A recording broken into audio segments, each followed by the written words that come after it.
Shalom, kembali jumpa dengan saya Dr. Yonatan Purnomo dari Biblikos Biblical Center Indonesia. Bapak Ibu sekalian, kemarin saya sudah bicara bagian yang pertama, sudah mengupas sebagian daripada pokok permasalahan kita untuk menjawab pertanyaan apakah Yesus memiliki saudara kandung. Nah, kemarin kita sudah mendapatkan jawaban, Yesus tidak memiliki saudara kandung. Sekarang akar masalahnya itu di sini sekarang Bapak sekalian. Orang-orang Protestan, Protestan zaman sekarang, itu rata-rata berpikir Yesus itu punya saudara kandung. Karena di dalam Matius 13 ayat 55, itu ada kata-kata saudara-saudara Yesus. Itu baru sepotong masalah Bapak sekalian. Masalah yang sesungguhnya itu ada di dalam Matius 1 ayat 25. Di mana orang-orang zaman sekarang berpikir bahwa Yesus itu punya saudara kandung karena setelah Maria melahirkan, dia bersetubuh dengan Yosef, kemudian melahirkan anak-anak yang lain. Nah, pertanyaan kita sekarang, apakah benar begitu? Oleh sebab itu, dalam episode 15 bagian yang kedua ini, saya akan menjawab tentang doktrin Maria perawan selamanya. Mari kita mulai. Bapak Ibu sekalian, kalau Anda lihat di layar saya, itu saya beri judul Maria bersetubuh. Mengapa orang Kristen berpikir bahwa Maria bersetubuh dengan Yosef? Sekarang untuk membuktikannya mari kita lihat. Saya tunjukkan kepada Bapak Ibu di sini Matius 1 ayat 25 dari 3 teks sumber. Teks sumber yang pertama, yang sebelah kiri, saya ambil dari teks Bizantin. Ini teks kanon Bapak Ibu sekalian, yang digunakan oleh gereja ortodok di Yunani. Nah, kemudian yang bagian tengah itu saya ambil dari teks Vulgata yang digunakan oleh Gereja Katolik Roma. Yang bagian kanan itu yang digunakan oleh Protestan modern. Kalau Protestan yang lama, Bapak Ibu sekalian, itu sebelum munculnya Westcott and Hort tahun 1881, itu mereka semua itu masih menggunakan Textus Receptus. Nah, Textus Receptus itu sebetulnya Bizantin juga, tapi Bizantin yang lebih muda, yang disusun dari 6 manuskrip Yunani Bizantin dari abad 12 sampai 15 ditambah dengan 1 Vulgata. Nah, itu kesalahannya ada 2000-an kira-kira Bapak Ibu sekalian. Tapi nanti ke belakang hampir semua Alkitab di dunia itu dikuasai oleh UBS, United Bible Societies. Nah, itu 240 negara tadi itu menggunakan WHNU ini. Sebelum ada WHNU, gereja ortodok dan gereja katolik tuh pakai ini. Yang ada hijau-hijaunya ini, Bapak sekalian. Saya tidak bacakan semua, ya. Saya beri warna, ini ada kata ton huion aftis ton prototokon. Nah, kata ton aftis ton prototokon ini adalah yang dihilangkan di dalam WHNU, Bapak sekalian. Tidak kanon, hilang 4 huruf. Anda lihat di sini. Nah, di dalam teks bahasa Latin Vulgata, punyanya Katolik, itu ada Bapak Ibu sekalian.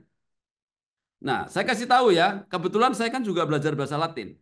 Bahasa Latin itu dibandingkan bahasa Yunani itu punya banyak artikel. Sedangkan dalam bahasa Latin Vulgata itu tidak mempunyai artikel, Bapak sekalian. Oleh sebab itu, kalau di sini ada kata-kata ton huion, di sini filium ini sebagai anak dari terjemahan atau padanan kata dari huios.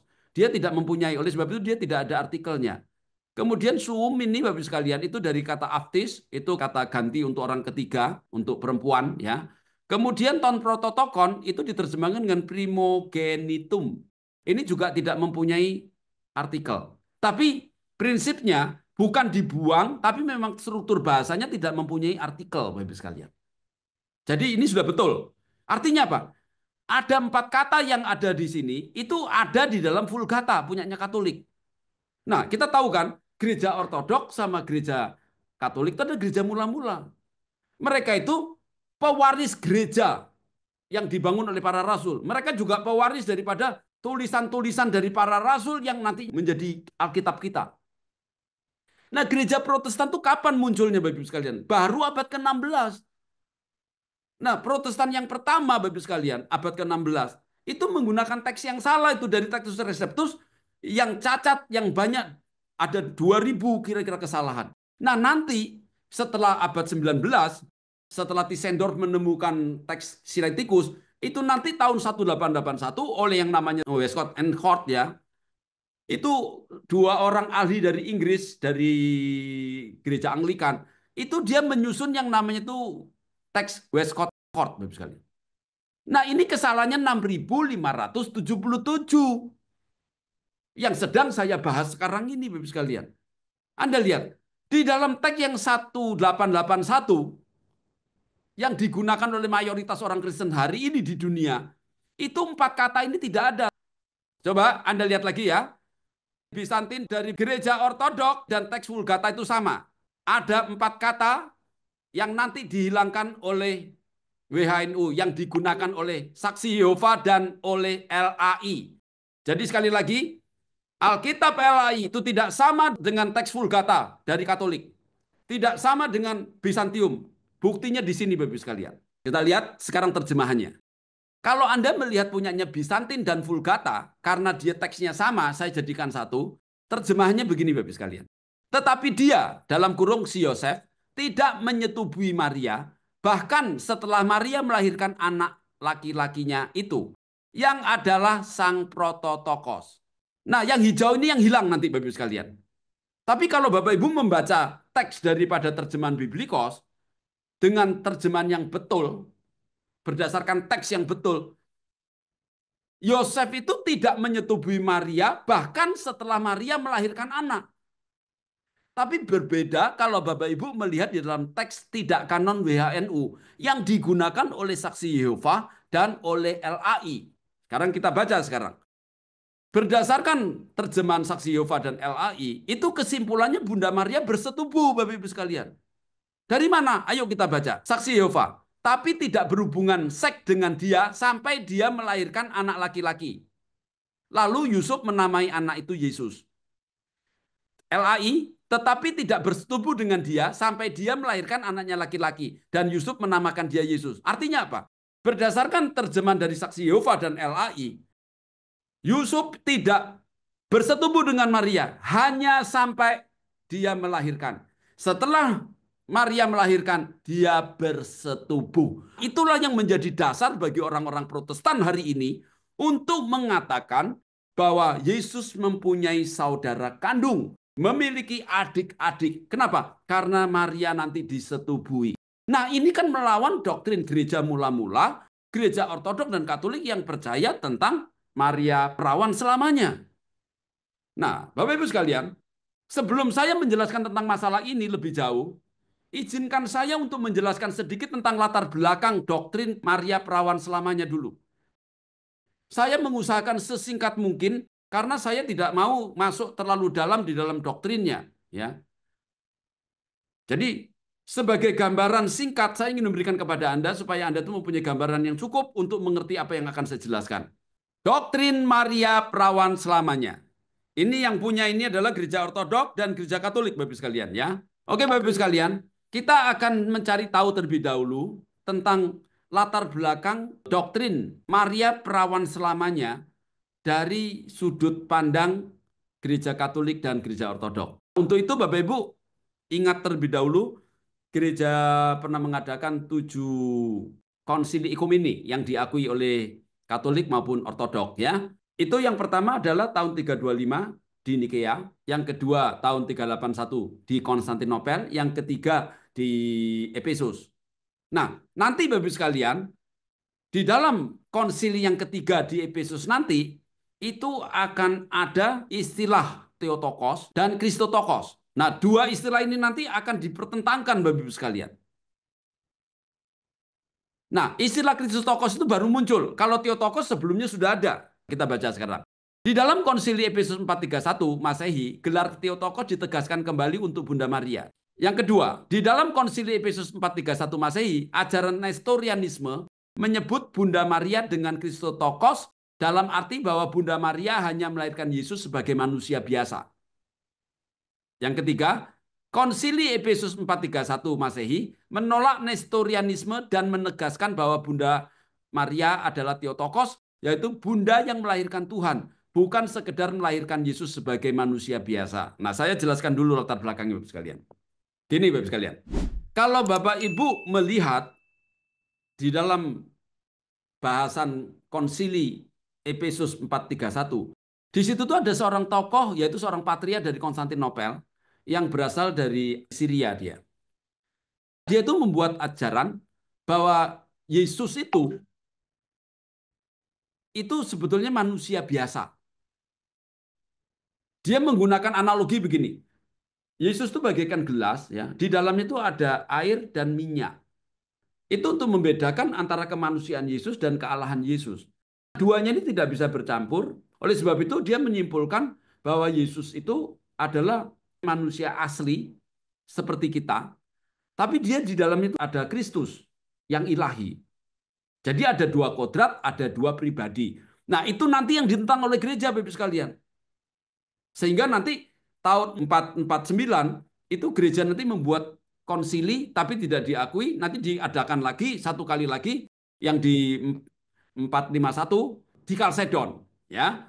Saya tidak cerita terlalu panjang ke sana. Saya cuma mau kasih Anda itu garis besarnya saja. Nah, Bapak Ibu tahu nggak? Istilah Theotokos itu adalah bunda Tuhan atau bunda yang melahirkan Tuhan. Nah, dari kata Theo atau Theos, ya, diartikan Tuhan. Kemudian tokos itu dari kata tikto. Nah, tikto itu artinya melahirkan. Jadi, bunda yang melahirkan Tuhan. Perhatikan Bapak sekalian ya. Nah, nanti oleh si Nestorius nanti, dia tidak setuju karena dia menganggap Yesus itu adalah manusia biasa. Nah, itu nanti yang dipahami sama banyak orang, terutama orang-orang Kristen yang ada di daerah Syria. Nah, itu nanti akan menghasilkan satu teologi baru, ya, di mana mereka nanti itu tidak diakui oleh gereja mainstream waktu itu, Bapak sekalian ya. Itu belum ada Protestan, ya, belum ada Protestan. Oke, jadi kesimpulannya begini, Bapak sekalian. Di dalam konsili ini, itu ada dua pandangan. Pandangan yang pertama, bahwa Bunda Maria itu adalah bunda yang melahirkan Tuhan. Jadi Tuhan meminjam rahimnya untuk lahir melalui Bunda Maria. Sedangkan menurut Nestorius, Yesus itu memang manusia biasa, Bapak sekalian, yang lahir melalui Bunda Maria. Jadi kalau menurut konsili, menurut gereja, Yesus itu adalah Tuhan yang lahir melalui Bunda Maria. Sedangkan menurut Nestorius, Yesus itu manusia biasa. Nah, ini intinya seperti itu. Oke, sekarang kita lanjutkan dulu. Gereja Katolik dan Ortodok itu percaya bahwa Maria adalah perawan selamanya. Dalam bahasa Inggris dibilang perpetual virginity of Mary. Nah, dalam bahasa Latinnya dibilang virginitas perpetua Mariae. Nah, di dalam bahasa Yunaninya itu disebut ai partineatis theotoku. Artinya yang berarti keperawanan abadi dari Bunda Allah. Jadi perhatikan Bapak sekalian ya, Bunda Maria itu di dalam doktrin Katolik dan Ortodok itu adalah perawan selamanya. Dari sini saja Anda sudah tahu bahwa Bunda Maria kalau disebut sebagai perawan selamanya berarti dia tidak pernah bersetubuh. Ya, kita lihat. Yang kedua, Gereja Katolik dan Ortodok percaya bahwa Bunda Maria tetap perawan, baik sebelum mengandung, selama mengandung, dan setelah melahirkan. Artinya, Maria tetap perawan dalam arti satu, Maria tidak pernah bersetubuh dengan Yosef, baik itu sebelum mengandung, selama mengandung, dan setelah melahirkan Yesus. Yang kedua, Maria tetap perawan ketika Yesus masuk ke dalam rahimnya. Kenapa? Karena ketika Yesus masuk ke dalam rahim Maria, Yesus tidak membuka pintu keperawanannya. Demikian juga ketika Yesus dilahirkan. Yesus tidak membuka pintu keperawanan Maria, sehingga pintu itu tetap tertutup ketika Yesus masuk ke dalam rahim maupun Yesus keluar dari rahimnya.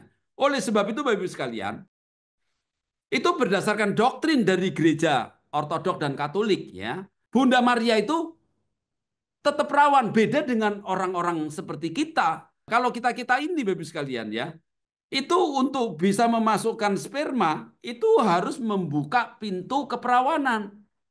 Ketika seorang anak nanti lahir, keluar dari rahim, harus membuka pintu keperawanan, Bapak Ibu sekalian. Tapi Yesus itu Tuhan. Dia bisa masuk tanpa harus membuka pintu. Dia juga bisa keluar tanpa membuka pintu. Nah, jadi Bapak Ibu sekalian yang ketiga, keperawanan Maria itu bagaikan pintu gerbang emas yang di bagian timur bait suci yang akan tertutup selamanya sesuai dengan perkataan Tuhan dalam Yeskil 44 ayat 1 sampai 2. Nah, kita nanti akan membahas ini agak panjang lebar, Bapak Ibu sekalian. Sekali lagi, kalau Anda ingin mendapatkan pengetahuan yang benar, ikutin, jangan di-skip. Satu persatu, supaya Anda mengerti dan mendapatkan firman Tuhan. Anda akan mendapatkan berkat yang luar biasa. Kita lihat dulu tentang pintu yang tertutup. Ya, apa itu pintu yang tertutup? Di dalam Yeskil 44 ayat 1 dan 2, berbicara tentang sebuah pintu gerbang luar dari tempat kudus yang menghadap ke timur, yaitu menghadap ke Bukit Zaitun. Ya, gerbang ini dinamakan gerbang emas dan gerbang itu oleh Yeskil dikatakan dalam keadaan tertutup. Nah, supaya Bapak Ibu tidak bingung, mari kita baca dulu ayatnya. Yeskil 44 ayat 1 dan 2. Saya berikan sebelah kiri adalah teks Yunani, sebelah kanan adalah terjemahan Biblikos. Sudah saya terjemahkan. Coba kita baca saja di dalam terjemahan Biblikos ya. Kita langsung baca saja yang ayat yang kedua, yang saya kasih warna hijau dan kuning. Dan Tuhan berkata kepadaku, pintu gerbang ini akan tetap tertutup, tidak akan dibuka dan tidak ada orang yang akan masuk melaluinya. Karena Tuhan Allah Israel telah masuk melaluinya, maka pintu itu akan tetap tertutup. Nah, Bapak Ibu sekalian, Anda tahu enggak? Firman ini disampaikan kepada Yeskil kira-kira tahun 570 lebih. Nah, waktu itu dia mendapatkan satu penglihatan. Ya, tapi saya tidak ceritakan terlalu panjang. Nanti saya akan bahas khusus di kampus saja. Saya berikan garis-garis besarnya saja. Nah, setelah Anda membaca, sekarang mari kita teruskan di bagian yang kedua. Lalu Tuhan berfirman kepada Yeskil, gerbang ini harus selalu dalam keadaan tertutup. Tidak boleh dibuka dan tidak ada seorang pun boleh masuk dari pintu itu. Sebab Tuhan Allah Israel telah masuk melalui pintu itu. Oleh sebab itu, pintu itu harus tetap ditutup selamanya. Bapak Ibu sekalian, pesan yang diberikan kepada Yeskil ketika dia diberikan penglihatan, Tuhan berbicara sama dia. Dia kasih tahu pintu gerbang timur, yaitu pintu emas yang menghadap di Bukit Zaitun, itu tidak boleh dibuka. Harus selalu dalam keadaan ketutup. Kenapa? Alasannya satu, karena Tuhan sudah melalui pintu itu. Pintu yang sudah dilalui sama Tuhan tidak boleh. Nah, itu nanti Bapak Ibu sekalian, yang ketiga, di dalam pemahaman gereja mula-mula, yaitu gereja Katolik dan gereja Ortodok, ayat ini berbicara tentang sebuah pintu gerbang luar yang harus tetap tertutup karena Tuhan telah melewatinya. Artinya Tuhan masuk ke dalam rahim Bunda Maria tanpa membuka pintu gerbang luar, yaitu keperawanan Bunda Maria.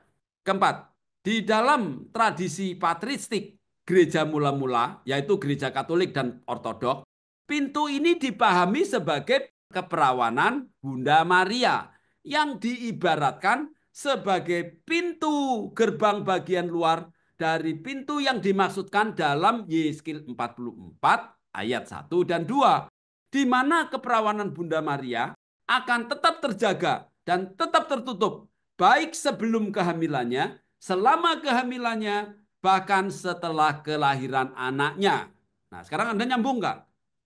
Kenapa Tuhan menjaga Bunda Maria itu untuk tidak disetubui?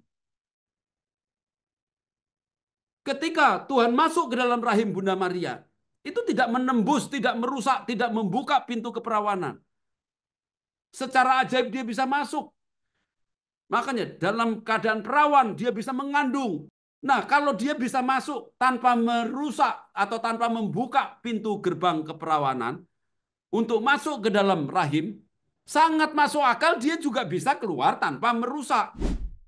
Nah, saya kan pernah ngobrol sama orang-orang yang zaman sekarang ya. Zaman sekarang kan pikirannya kan sudah nggak tahu ngelantur kemana. Bahkan ada yang sampai ngeres, ada yang mesum pikirannya. Ada yang bilang, loh masa melahirkan tidak pecah dia punya keperawanan. Loh dia tuh berpikirnya tuh seperti manusia biasa, Bapak Ibu sekalian. Tuhan tuh bisa masuk melalui pintu tertutup, bisa keluar dari pintu tertutup. Kan betul nggak? Nah, kalau Anda nggak percaya begini, nggak usah ikut Tuhan, Bapak Ibu sekalian. Anda ikut aja agama sains. Di dalam kekristenan itu banyak mukjizat. Saya pun mengalami, gitu loh. Kalau Anda tidak mengalami, karena Anda tertutup, sehingga Tuhan tidak mau bekerja melalui Anda. Ya, jadi Bapak Ibu sekalian, dari sini kita sekarang tahu jelas ya, apa kaitannya, kenapa Bunda Maria itu tidak boleh disetubuhi. Kenapa gereja Ortodok, gereja Katolik percaya bahwa Bunda Maria itu adalah perawan selamanya. Nah, dengan demikian Bapak Ibu sekalian, berdasarkan pemahaman gereja mula-mula, baik dari gereja Katolik maupun gereja Ortodok, dan juga pemahaman saya pribadi. Sekali lagi saya tegaskan, saya pribadi, saya percaya Bunda Maria adalah perawan selamanya.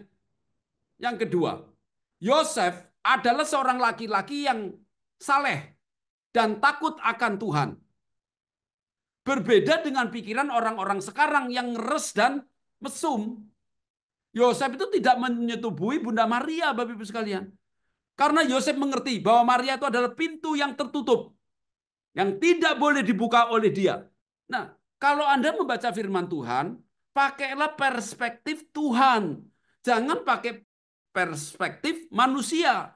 Apalagi manusia itu ngeres. Kalau lihat perempuan, matanya itu mau keluar, mau loncat. Lihat perempuan, pikirannya tempat tidur. Nah, orang seperti ini tidak mungkin bisa lihat firman Tuhan, Bapak Ibu sekalian. Kalau Anda membaca firman Tuhan, kuduskan diri. Anda nanti baru menemukan kekudusan di dalam Alkitab. Saya lihat banyak orang kok, terutama orang-orang yang benci dengan kekristenan. Itu cari-cari ayat-ayat porno. Kenapa? Karena pikirannya dia itu yang kotor, Bapak Ibu sekalian. Jadi Bapak Ibu sekalian, kenapa seseorang kok bisa pikirannya ngeres? Bisa berpikir yang kotor-kotor, yang mesum-mesum. Ya karena dirinya itu mesum, Bapak Ibu sekalian. Kalau orang itu kudus, orang itu bersih, suci, nggak mungkin punya pikiran yang macam-macam. Jadi kalau orang tuh, kita gampang kok. Mau lihat orang tuh tinggal lihat aja, suruh dia ngomong apa. Dari omongannya kita bisa tahu dia itu siapa. Betul nggak? Isinya itu apa? Kalau orang yang hidup di dalam Tuhan, yang benar di dalam Tuhan, itu kudus. Ngomongnya itu baik, ya. Ngomongnya itu sopan, kemudian memberkati banyak orang. Tapi kalau tukang maki-maki orang, tukang memfitnah orang, kemudian menjelek-jelekin orang, ya sebetulnya itu mencerminkan dia itu siapa gitu loh Bapak sekalian. Oke, kita lanjutkan ya. Yang nomor tiga, sama seperti gerbang dalam Yeskil 44:1 dan 2 yang dikhususkan bagi Tuhan, demikian juga keperawanan Maria juga dipandang sebagai pintu yang dikuduskan bagi Tuhan dalam peristiwa inkarnasi. Ini pemahaman dari gereja mula-mula Bapak Ibu sekalian. Maria itu diibaratkan tuh seperti bait suci yang dikuduskan. Untuk apa? Untuk peristiwa inkarnasi. Pintu yang sudah dilalui Tuhan harus tetap tertutup. Tidak boleh dibuka siapapun juga. Tuhan keluar masuk dari pintu yang tertutup tadi. Itu sebagai tanda kekudusan. Yang keempat, doktrin keperawanan abadi Maria adalah Alkitabiah. Karena konsep ini didukung secara paralel dalam Yeskil dan Matius 1:25, di mana Maria tetap perawan meskipun telah menjadi ibu bagi Yesus. Logikanya gimana? Logikanya begini. Jika Yesus berkuasa untuk masuk ke dalam rahim Bunda Maria tanpa membuka pintu keperawanannya, maka adalah logis jika Yesus juga sanggup keluar dari rahim Bunda Maria tanpa membuka pintu keperawanan dari Bunda Maria. Jangan bayangin seperti orang sekarang ini kalau keluar itu harus melalui alat kelamin, kemudian harus dioperasi. Coba Anda open mind sedikit, Bapak sekalian. Buka pikiran Anda. Anda sedang bicara Tuhan yang tidak kelihatan. Kalau Anda pakai sains, itu tidak akan masuk, Bapak sekalian. Mari kita lanjutkan. Sekarang saya ingin berikan pernyataan Bapak-bapak gereja awal, ya. Ya. Pertama Origen.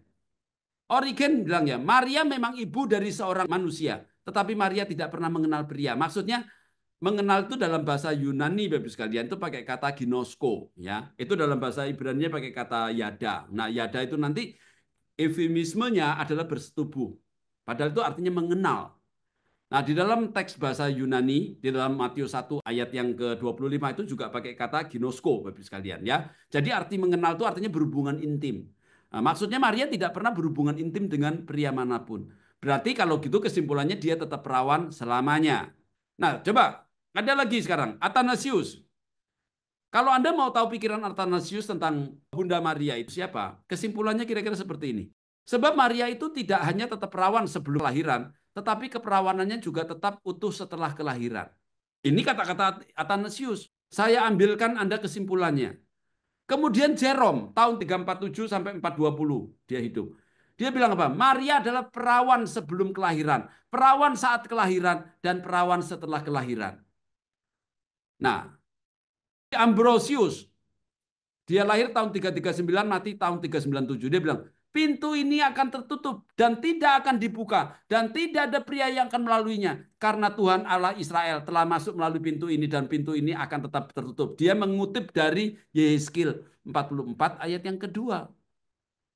Agustinus, dia bilang, seorang perawan mengandung, seorang perawan melahirkan, dan seorang perawan tetap selamanya. Ini bapak-bapak gereja, walaupun nanti ada satu orang yang namanya Helvidius, yang kemarin sudah saya ceritakan kepada Anda, yang dibantah nanti sama Calvin. Sekarang kita cari sekarang. Pernyataan daripada bapak-bapak reformasi. Tadi kan dari bapak-bapak gereja mula-mula kan, sekarang kita cari reformasi bagaimana. Martin Luther, Bapak Ibu sekalian, ya, itu dia bilang apa? Kristus, juru selamat kita, adalah buah sejati dan alami dari rahim perawan Maria. Hal ini terjadi tanpa campur tangan seorang manusia dan setelah itu dia tetap perawan. Jadi Bapak sekalian, Martin Luther itu bapak reformasi berdasarkan buku-buku yang saya baca. Itu kesimpulannya adalah dia mengakui bahwa Bunda Maria itu adalah perawan selamanya. Kalau Anda mau baca cari sendiri bukunya Luther ya. Anda cari buku itu, Luther Works ya. Kemudian Calvin. Nah, saya ulangi lagi, kemarin saya sudah ceritakan kepada Anda. Calvin tidak bicara soal keperawanan karena dia tidak mau babiskan. Bagi dia tidak ada gunanya berbicara sesuatu yang tidak relevan, yang tidak ada hubungan dengan iman dan dengan keselamatan. Oleh sebab itu dia hanya mengomentari tentang saudara-saudara Yesus. Dia membantah kalau istilah saudara-saudara Yesus itu adalah saudara kandung. Tapi dari sini saja sebetulnya sudah bisa ditarik kesimpulan bahwa kalau itu bukan saudara kandung, berarti Yesus tidak mempunyai saudara kandung. Yang ketiga, Ulrich Zwingli. Nah, Ulrich Zwingli ini kira-kira hidup sejaman dengan Martin Luther, dengan John Calvin, sama Zwingli. Ya, tiga orang ini satu zaman. Nah, sekarang kita lihat Zwingli. Dia ini salah satu tokoh di dalam gereja reformasi yang sangat berpengaruh ya. Zwingli dengan teguh percaya bahwa Maria menurut kata-kata Injil sebagai seorang perawan murni, melahirkan anak Allah bagi kita dan dalam melahirkan serta setelah melahirkan dia tetap menjadi seorang perawan yang murni dan utuh selamanya. Nah, Bapak Ibu sekalian, berdasarkan data yang saya berikan, Anda bisa lihat bahwa tokoh-tokoh reformasi, terutama Martin Luther dan Zwingli, itu percaya bahwa Maria adalah perawan selamanya. Nah, sedangkan Calvin, dia tidak mau bicara tentang keperawanan Maria, tetapi dia menyanggah bahwa saudara-saudara Yesus adalah saudara kandung. Nah, jadi kesimpulan awalnya bagaimana? Satu, hampir semua bapak-bapak gereja mula-mula, kecuali Helvidius, dan bapak-bapak reformasi seperti Martin Luther, Zwingli, John Calvin, nah, semuanya menyatakan bahwa Bunda Maria tetap perawan selamanya, kecuali John Calvin ya. Dia tidak bicara soal keperawanannya, tapi dia bicara soal saudara Yesus itu bukan berarti saudara kandung. Nah, pertanyaannya sekarang, Bapak sekalian. Terus bagaimana sekarang? Mengapa pendeta-pendeta Protestan modern sekarang itu mengatakan bahwa Bunda Maria itu memiliki anak-anak lain setelah Yesus?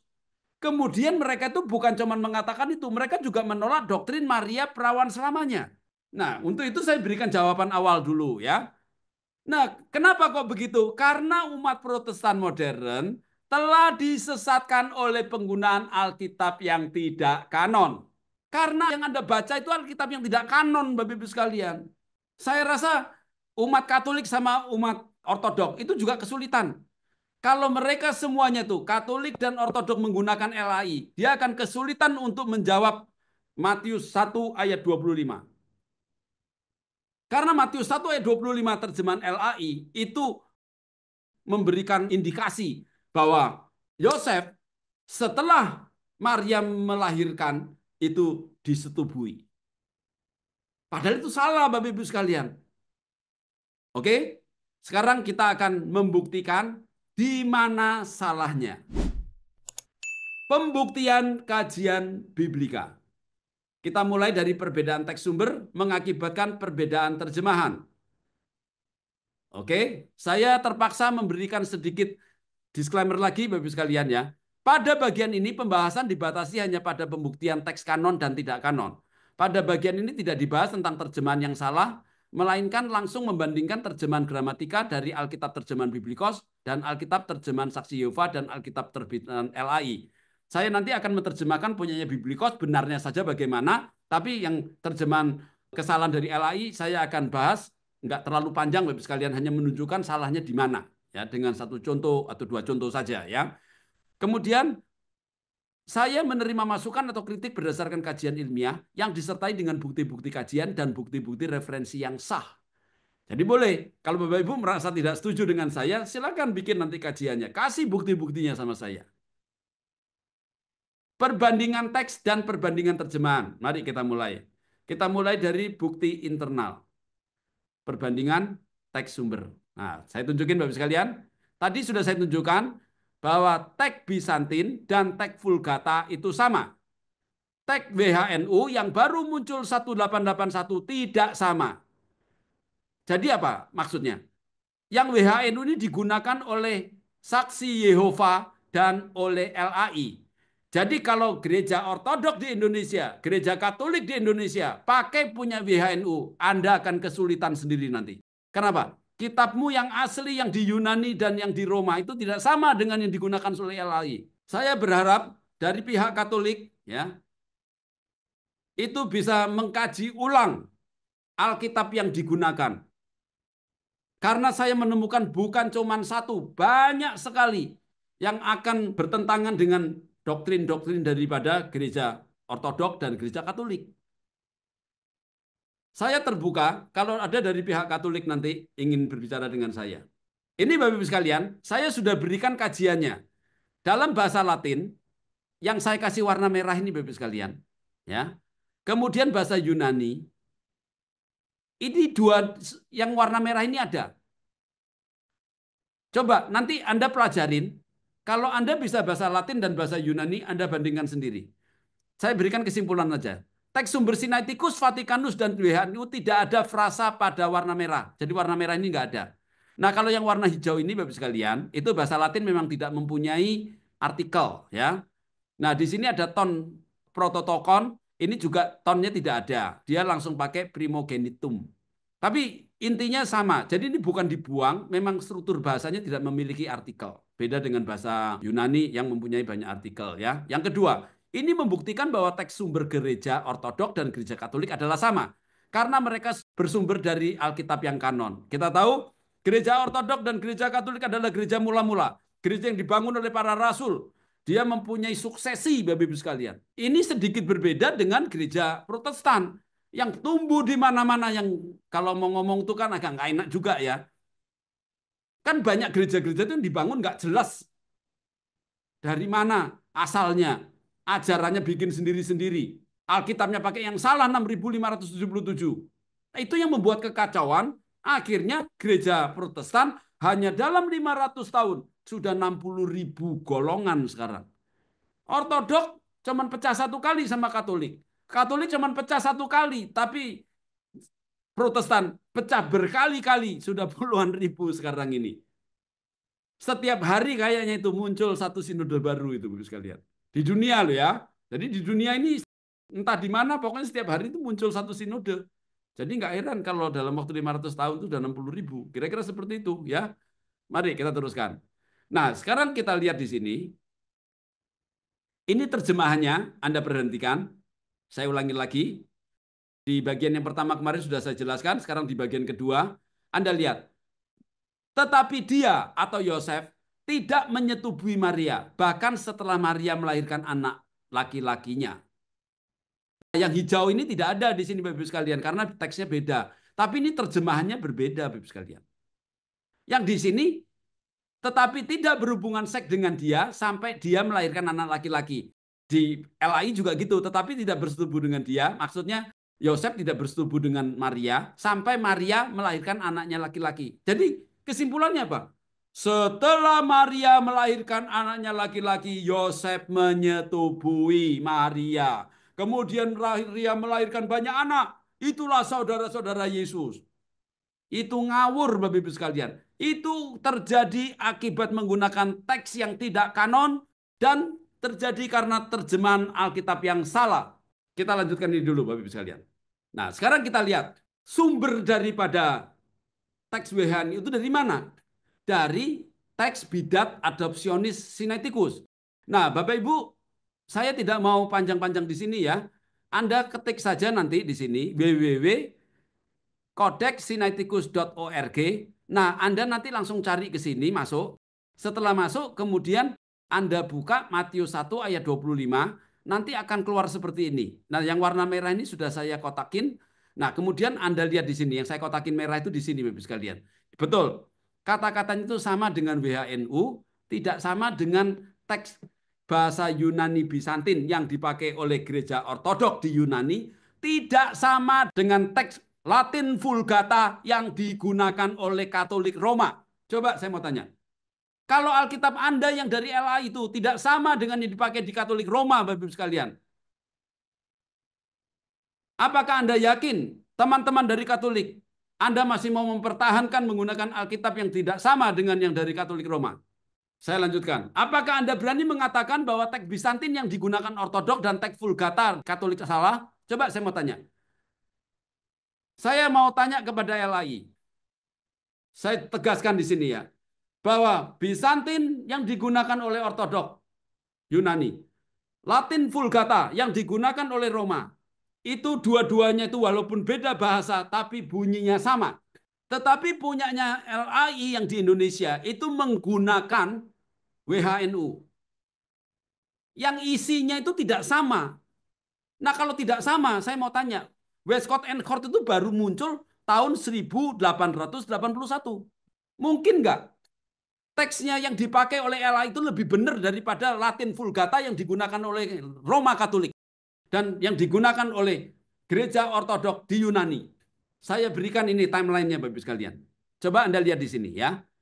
Ini saya kasih ada 3. WH artinya Westcott and Hort, NA Nessel Aland, UBS United Bible Societies. Nah, WH ini Westcott and Hort ini baru muncul 1881.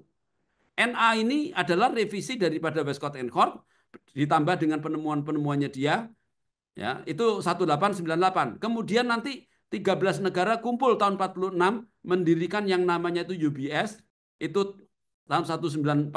Nah, sekarang sudah 240 negara kira-kira sekalian. Nah, pertanyaan saya begini. Kalau teks yang digunakan oleh LAI dan Saksi Yehova itu baru muncul tahun 1881 dan ini dianggap benar Bapak Ibu sekalian. Lah terus selama dari gereja mula-mula itu dari awal berdirinya sampai abad 19, gereja Katolik dan Ortodok punya Alkitab sendiri Bapak Ibu sekalian. Mereka itu pewaris gereja Tuhan yang dibangun oleh para rasul. Mereka itu yang menerima surat-surat kiriman dari para rasul. Mereka itu tidak membutuhkan perbandingan dengan teks-teks yang ada di luar. Coba saya kasih logika kepada Anda. Kalau Anda menerima surat dari para rasul, surat yang asli Anda terima, perlu nggak untuk mengecek keasliannya bandingkan dengan manuskrip-manuskrip yang lain? Coba pakai logika Bapak Ibu sekalian. Kalau Anda menerima surat yang asli dari para rasul, perlu nggak yang asli tadi cuma satu tadi dibandingkan dengan yang di luaran? Nah, ini orang-orang dari Protestan ya yang menggunakan WHNU itu alasannya begini. Itu banyak manuskrip. Kita kan dibangun dari banyak manuskrip. Ada 5.000 lebih manuskrip. Nah, kita ambil yang terbaik. Loh, memangnya tuh kalau lebih banyak kemudian lebih bagus gitu, Bapak sekalian. Ini masalah keaslian. Walaupun cuma satu, Bapak sekalian. Tapi kalau itu asli dari Rasul, itu ya asli. Tidak perlu dibandingkan dengan manuskrip lain yang tidak jelas. Lah, WHNU ini, Bapak sekalian, yang sekarang digunakan oleh LAI, itu bukan yang asli. Sedangkan gereja Katolik, gereja Ortodok, dulu awalnya mereka tuh punya yang asli. Kalau dia menyalin, nyalinnya pun juga yang asli. Sedangkan yang dari Westcott and Hort dan seterusnya, dia itu tidak punya yang asli, Bapak sekalian. Oleh sebab itu dia setiap saat akan dirubah. Westcott and Hort sudah mati. Kalau dia tidak mati, mungkin ada yang kedua, ketiga. Tapi Nessel Aland itu diteruskan sekarang ya. Orangnya sudah meninggal, tapi organisasinya masih terus. Sekarang sudah keluar yang NA28, mau keluar yang 29. UBS sudah keluar yang kelima, mau yang keenam. Ini akan berubah terus. Yang saya heran kenapa Ortodok sama Katolik kok ikut punyanya LAI. Yang jelas-jelas sumbernya tidak sama, isinya tidak sama. Lah kalau isinya tidak sama, terjemahannya juga ikut ke saksi Yehova, itu nanti akan melawan doktrin-doktrin yang benar dari gereja mula-mula. Makanya gereja Protestan yang ada sekarang ini itu kan tengkar terus ya.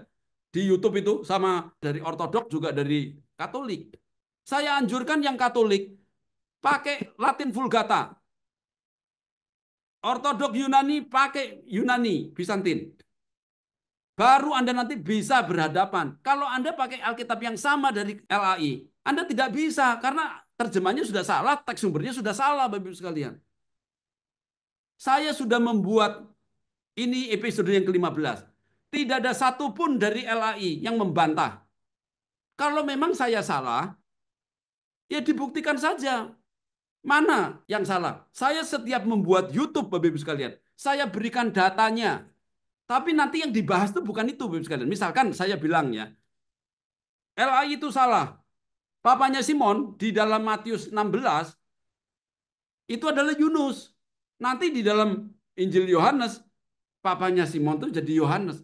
Nah ini kan jelas tabrakan. Ini punyanya LAI loh ya. Antara Matius dengan Yohanes saja sudah tabrakan. Ternyata setelah saya cek sama dengan saksi Yehova. Yohanes 6 ayat 47. Kata Yesusnya dibuang. Tidak ada. Itu Ortodoks sama Katolik sama itu. Dua-duanya ada.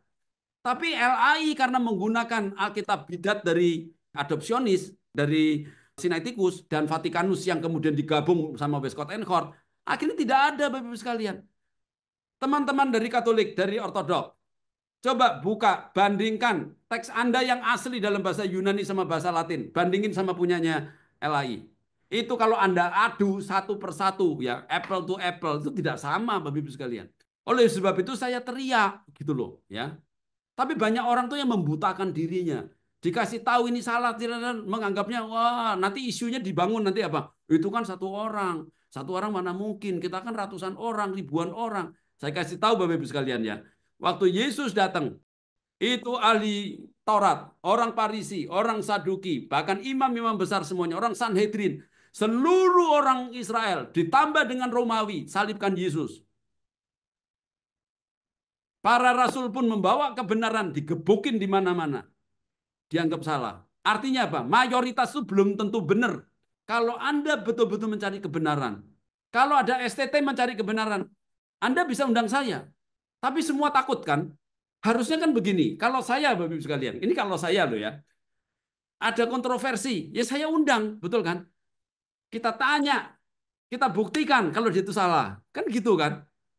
Kan STT kan punya banyak ahli. Katanya punya ahli bahasa, punya ahli teologi, biblika. Kan gampang aja, saya diundang kemudian dikeroyok, betul kan? Buktikan saya salah. Kan beres, betul kan? Daripada bikin isu di luaran yang tidak-tidak. Jadi Bapak-Ibu sekalian, saya mau tanya lagi sekarang di sini.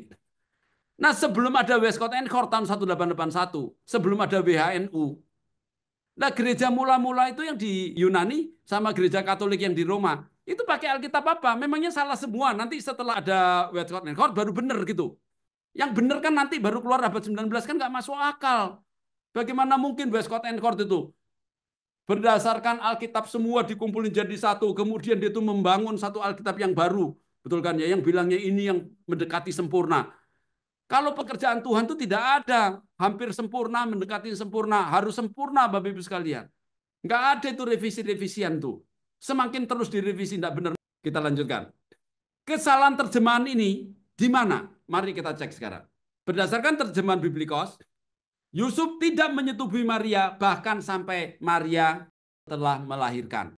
Nah, kalau punyanya Saksi Yehova dan LAI, itu hanya tidak bersetubuh sampai dia melahirkan. Setelah melahirkan, dia bersetubuh. Nah, sekarang saya mau membuktikan. Mengapa terjemahan Biblikos berbeda dengan terjemahan Saksi Yehova dan LAI? Sekali lagi, saya tidak mau membahas punyanya Saksi Yehova dan punyanya LAI yang terjemahnya salah. Untuk apa? Sudah salah dibahas kan nggak ada gunanya, Bapak sekalian. Saya tunjukkan saja yang benarnya bagaimana. Nanti Anda cek sendiri, ya saya kasih bukti-buktinya. Nah, Anda bisa belajar dari sini, Bapak sekalian. Kita teruskan. Teks Bizantinnya, nah di sini Bapak sekalian, Anda lihat, di sini tuh ada kata heos dan u. Nah, ini nanti yang akan menjadi poin pelajaran saya, tapi yang warna hijau nanti saya skip ya. Nanti belajar di kelas saja. Saya jelaskan satu saja tentang heos, itu pun yang versi singkatnya, versi paling mudahnya Bapak sekalian. Ya. Lihat ya. Nah, ini pokok bahasan kita nanti saya perkecil lagi. Tadi kan satu ayat panjang, saya pakai heos u eteken ton huion aftis ton prototokon. Nah, ini yang saya mau bahas untuk Anda. Mari kita lihat. Ayo kita masuk ke dalam pelajaran bahasa Yunaninya dulu supaya Anda bisa memahami, supaya Anda nanti juga bisa menjelaskan kepada orang lain. Di dalam bahasa Yunani ada dua kata yang mirip. Yang satu namanya heos, yang satu mekri. Nah, dua-dua ini kadang-kadang diterjemahkan dengan sampai. Tapi sebetulnya berbeda Bapak Ibu sekalian. Di mana perbedaannya? Mari kita lihat. Ya. Definisi heos. Heos adalah kata keterangan atau adverb, tetapi juga berfungsi sebagai preposisi atau konjungsi yang bisa berarti bahkan, bahkan atau sampai. Itu untuk bentuk temporal. Kemudian bisa berarti selama atau sementara dalam pengertian durasi, atau sebanyak atau sejauh batas ruang, waktu, dan kualitas. Nah, ini tidak saya jelaskan semua Bapak Ibu sekalian ya. Anda bisa lihat kamus-kamusnya di sini, saya sudah berikan alamatnya. Nah, ini saya kasih penjelasan lebih jauh. Nah, sebagai preposisi Anda bisa lihat penggunaannya di sini, sebagai konjungsi di sini, sebagai adverbia di sini. Jadi sudah saya jelaskan di sini, tidak saya jelaskan ya, karena terlalu panjang. Nah, sekarang yang saya mau jelaskan begini Bapak sekalian. Yang pertama itu ada rumusan heos plus klausa atau waktu. Di dalam rumusan temporal klausa, penggunaan preposisi atau adverb heos harus diikuti dengan relatif pronoun atau kata ganti relatif u atau ini an ya. Jadi ini untuk bentuk indikatif, ini untuk bentuk subjungtif. Nah, saya jelaskan sekarang. Penggunaan preposisi heos selalu diikuti dengan kasus genetif. Baik dalam konstruksi klausa temporal atau temporal genetif, keduanya dapat mengindikasikan pengertian yang sama. Jadi dua ini bisa artinya sama sekalian, walaupun beda struktur ya. Yang ketiga, penggunaan preposisi heos plus klausa atau waktu tidak selalu mengimplikasikan perubahan setelahnya. Lihat, Anda lihat di sini. Heos plus klausa atau waktu tidak selalu mengimplikasikan perubahan setelahnya. Artinya apa?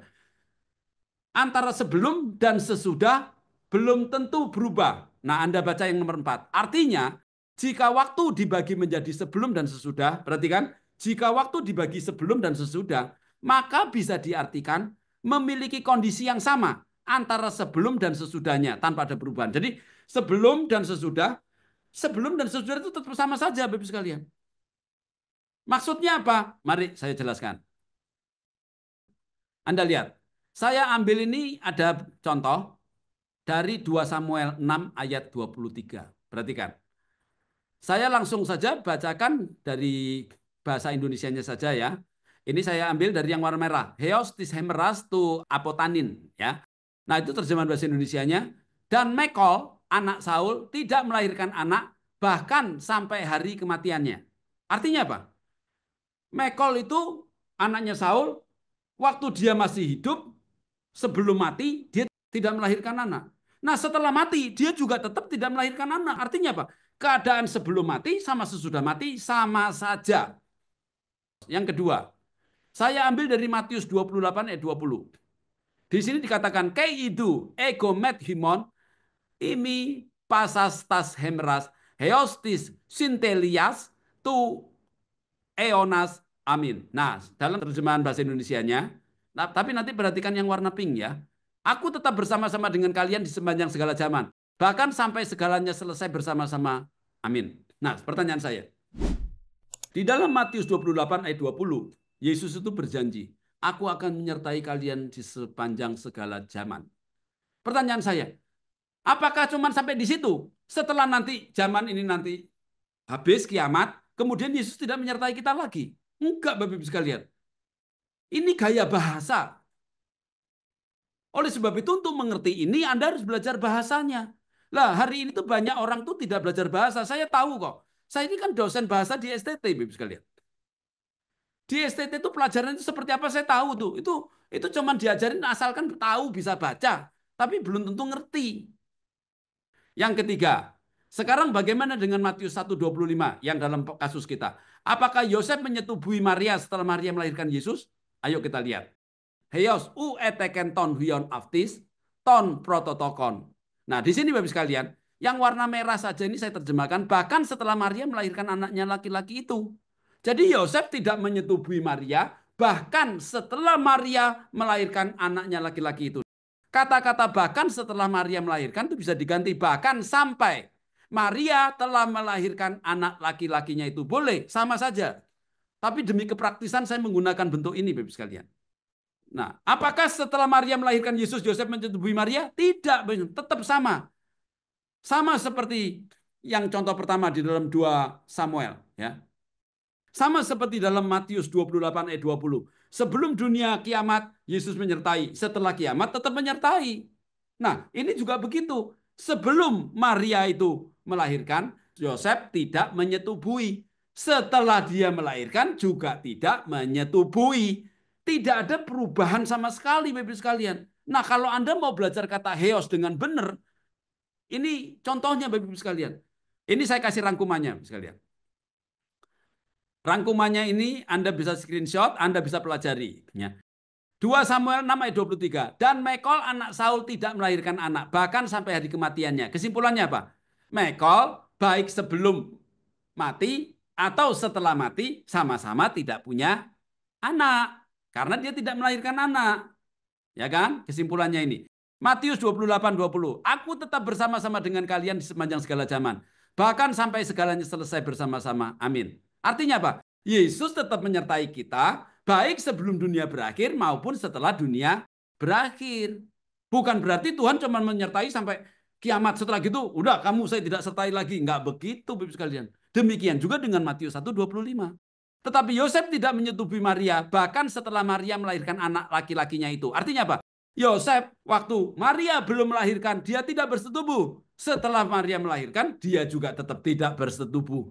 Tetap keadaan seperti semula antara sebelum dan sesudah. Ini baru dari satu aspek saya jelaskan sama Anda. Kalau saya menjelaskan kata ini lengkap semuanya, Anda bisa ikut sama saya 1 bulan ya. Itu belajar saya kasih contoh-contoh itu tidak habis Bapak sekalian.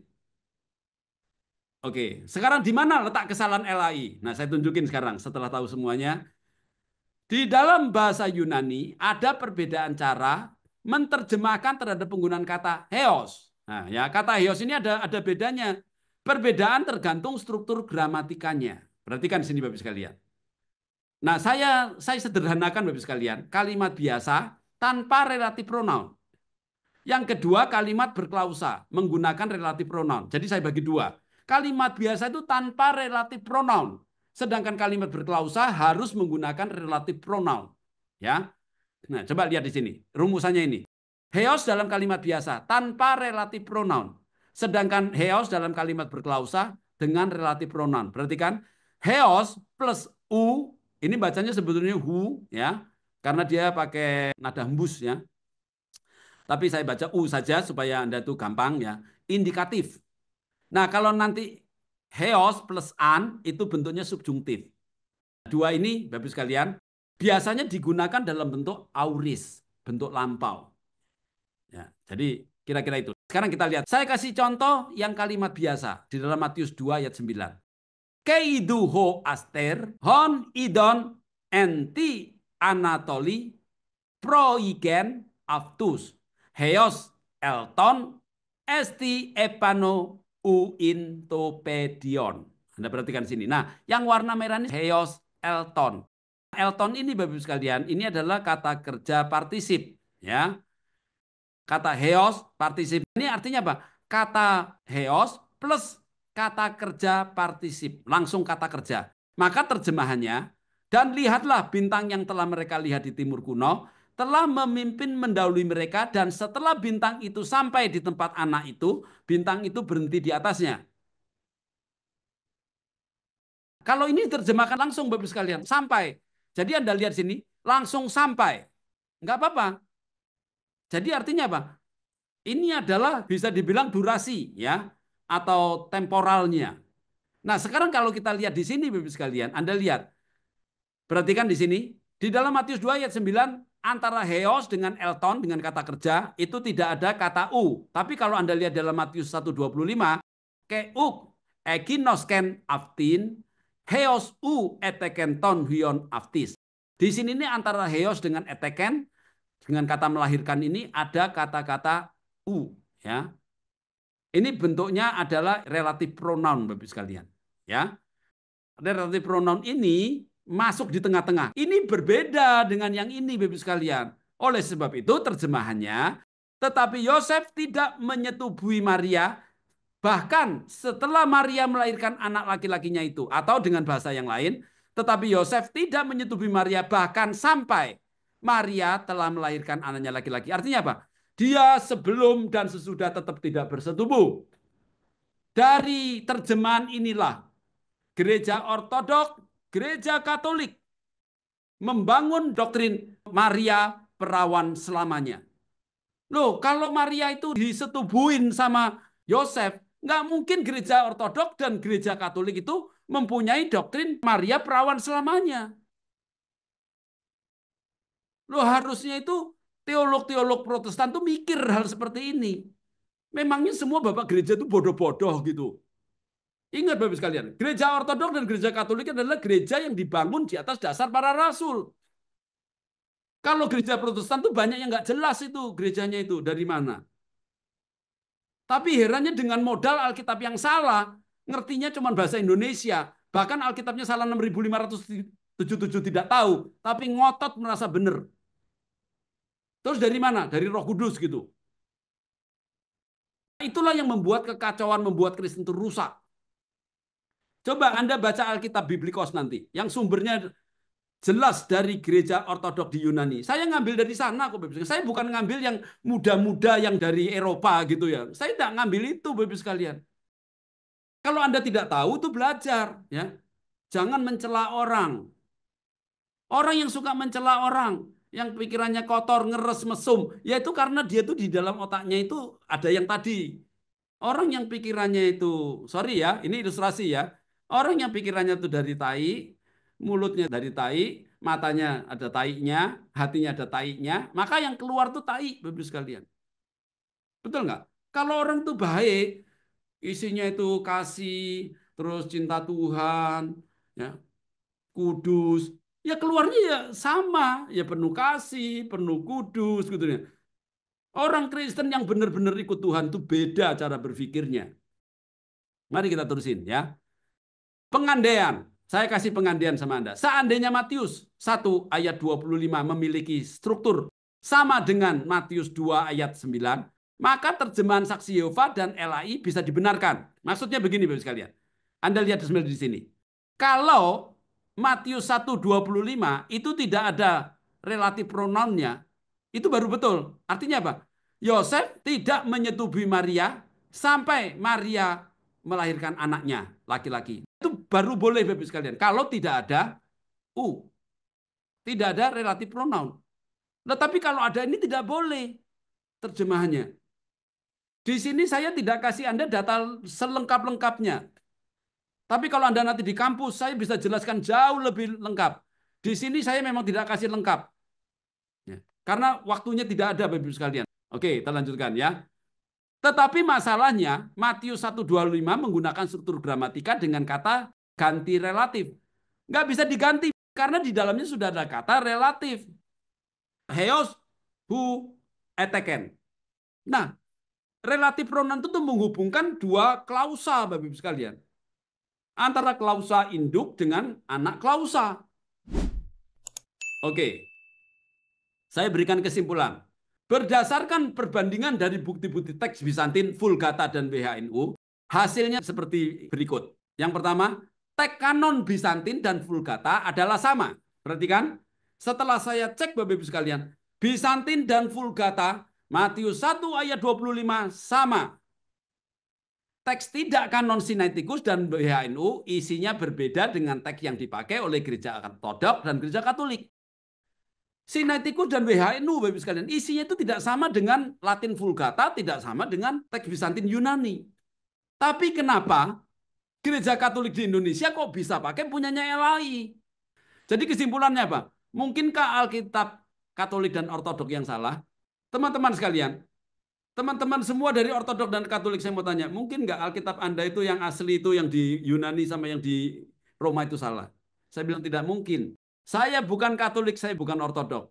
Tapi saya tetap percaya yang dimiliki yang di Roma sana sama yang di Yunani itu lebih bisa dipercaya daripada buatan Westcott and Hort yang dipakai oleh LAI.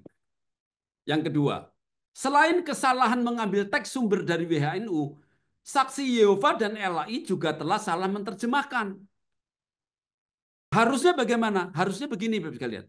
Seharusnya Matius 1:25 terjemahannya begini. Dan Yosef tidak menyetubui Maria, bahkan sampai Maria telah melahirkan anaknya. Atau kalau pakai bahasa yang lain boleh, bahkan setelah Maria melahirkan anaknya. Artinya apa?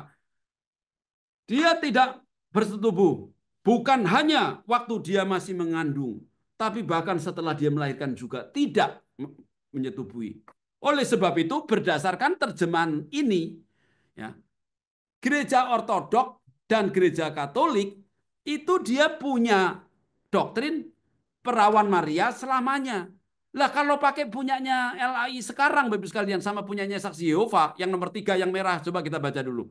Tetapi oleh Saksi Yehova dan LAI telah diterjemahkan dengan, tetapi tidak bersetubuh dengan dia sampai dia melahirkan anaknya laki-laki. Terjemahan ini dengan mudah itu bisa ditafsirkan bahwa Yosef menyetubui Maria setelah Maria melahirkan Yesus, Bapak sekalian. Kalau terjemahan Gereja Ortodok dan Gereja Katolik Roma waktu itu sama dengan terjemahan LAI dan Saksi Yehova, Bapak sekalian, nggak mungkin ada doktrin Maria perawan selamanya. Ini terjemahan yang salah ini. Karena pertanyaannya, jadi siapa yang salah? Yang salah adalah Alkitab yang tidak kanon. Perhatikan, seandainya orang Kristen memakai Alkitab yang kanon dengan terjemahan yang benar, maka tidak akan terjadi keributan teologi. Anda semua sebagai orang Kristen, saya sudah bikin 14 episode, ini yang ke-15. Apakah Anda masih mau mentulikan diri, mau membutakan dirimu sendiri? Sudah tahu Alkitabnya salah, Anda diem saja. Ingat ya, semua orang yang membawa nama Tuhan akan diminta pertanggungjawaban sama Tuhan. Oke, supaya tidak terlalu panjang, saya potong sampai di sini. Kita lanjutkan pada bagian yang ketiga. Tuhan Yesus memberkati.